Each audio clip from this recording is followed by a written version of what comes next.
Antisocial behaviour. It can change everything. Hello, lovely landlords, and welcome to Maxine Lester TV. Today, I want to talk to you about something that is incredibly stressful for landlords, residents, neighbours, and managing agents, and that's antisocial behaviour. Now, when people hear the phrase antisocial behaviour, they often think about noise. And yes, noise can absolutely be part of it, but serious antisocial behaviour can be much wider than that.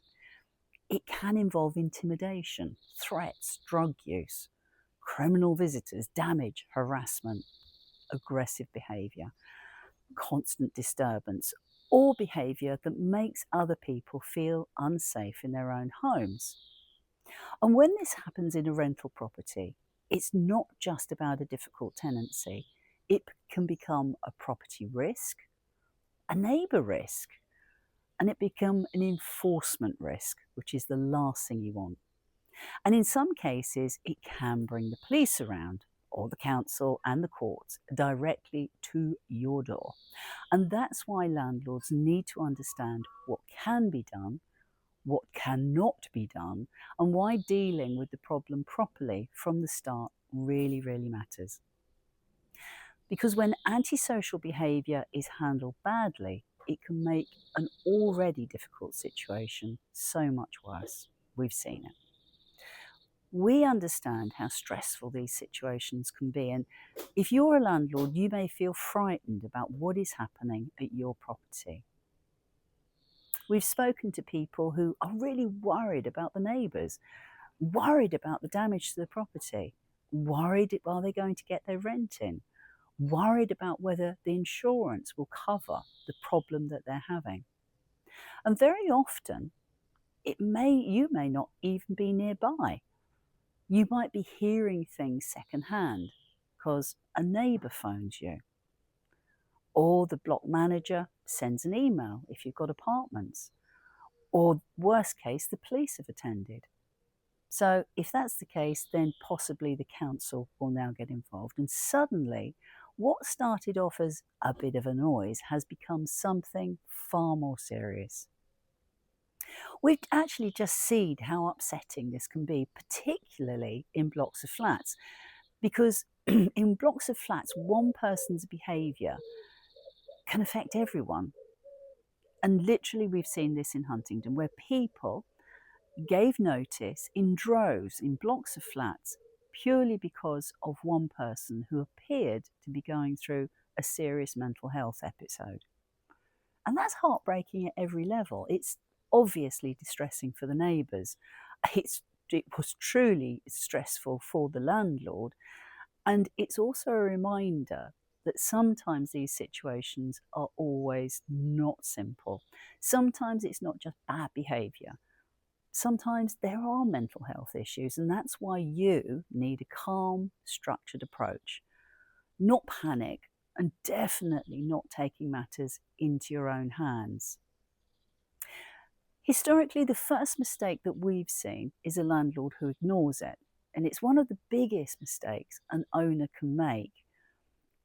Don't ignore the warning signs, and do understand why things are happening. Sometimes, I know, you're going to hope it'll settle down. Sometimes you think, oh, the neighbours are exaggerating. I remember when I lived there, she was always a nuisance. Sometimes you feel awkward contacting your resident because you're worried about the rent. And sometimes you simply don't know what you're allowed to do. But antisocial behaviour can really escalate quickly. And if neighbours are reporting problems repeatedly and nothing appears to be happening, frustration is definitely going to build.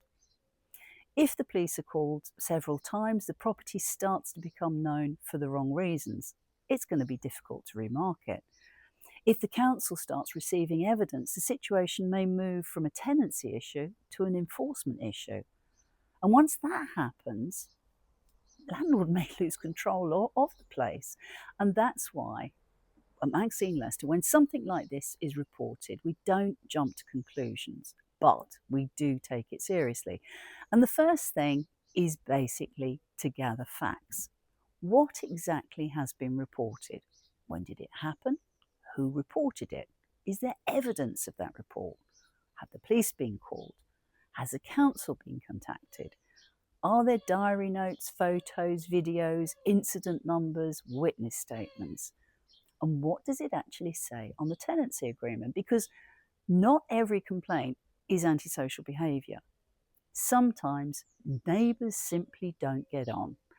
Sometimes lifestyles clash. We've seen huge problems with parking. Sometimes there's a misunderstanding.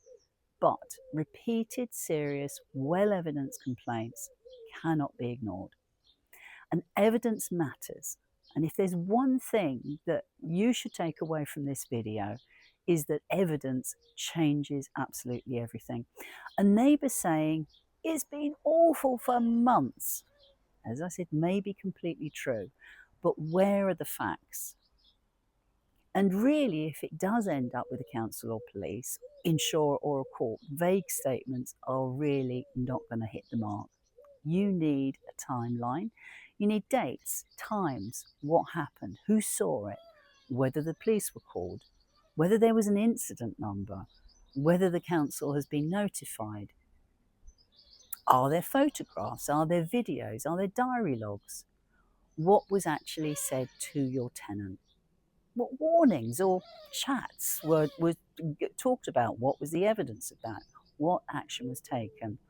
This evidence trial matters because it shows the issue has been taken seriously and managed properly. So, Maxine Lester, we encourage neighbours to report the right matters to the right authorities. If there's criminal behaviour, threats, violence, drug activity, that's criminal, needs to be reported to the police. If there's a serious nuisance, the council or environmental health, as they were known, may need to be involved. And from you, the owner's side, every report, every action needs to be recorded. Because if legal action becomes necessary, the quality of the evidence makes a huge difference. So what you can't do, now this is the part that I really want you to understand. When antisocial behaviour becomes serious, it's completely natural to say, I want them out. And as a landlord myself, I understand that. If neighbours are frightened, if the police have been called, if there's damage or the situation is affecting an entire block, of course, you want it dealt with quickly. But there are real limits to what you can do. You can't change the locks. You can't remove the residents, your tenants' belongings. And you can't treat the property as empty just because possibly your tenant isn't there. Let's say they're in jail. You can't move someone else in. And even where a closure order is made, done by the police, that does not automatically end the tenancy.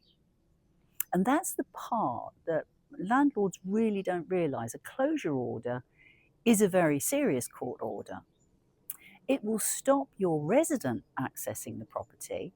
It hopefully will support a future possession claim, and it'll certainly give neighbours some relief, but it's not the same as a possession order. It doesn't give you automatic vacant possession. So if, as a landlord, you want that tenancy to be brought to an end, you are still going to need to follow the correct legal route. And that may involve serving the correct notice, relying on the correct ground, gathering proper evidence, taking legal advice, and issuing possession proceedings. It really can feel slower than you want when you start the process. I want them out. But the right process will protect you, and acting out of frustration really can create serious problems. So just a little bit about closure orders. Well, why they matter. A recent local case is a real powerful reminder of how serious antisocial behaviour can become. A closure order was made at the Cambridge Magistrates Court in relation to a property in Huntingdon. The order restricted access to the whole of the property, including outdoor space, for 3 months, except for emergency services, and the landlord could go in. That is a very significant outcome. For neighbours, it provided much needed relief. For authorities, it's tried to stop the behaviour continuing. But for the owner, the landlord, it also creates real serious questions. What happens to the tenancy? What's going to happen to the rent? What happens to that property during that period? And actually, what about insurance? Because there might be damage. What happens when the order ends? And if the tenant can't access the property, does that mean the tenancy is ended? No, unless they give you back the keys, they're definitely in tenancy. And that's why situations like this need proper advice. A closure order will definitely help support possession action, particularly where there's serious or antisocial or criminal behaviour. But it doesn't magically hand back the property when you want it. That distinction really, really matters.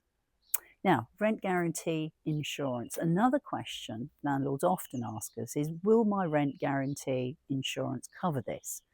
And the honest answer is it depends on the policy. Rent guarantee and legal policies, they're not all the same. Some may cover rent arrears while possession action is actually being taken. Some may include legal expenses.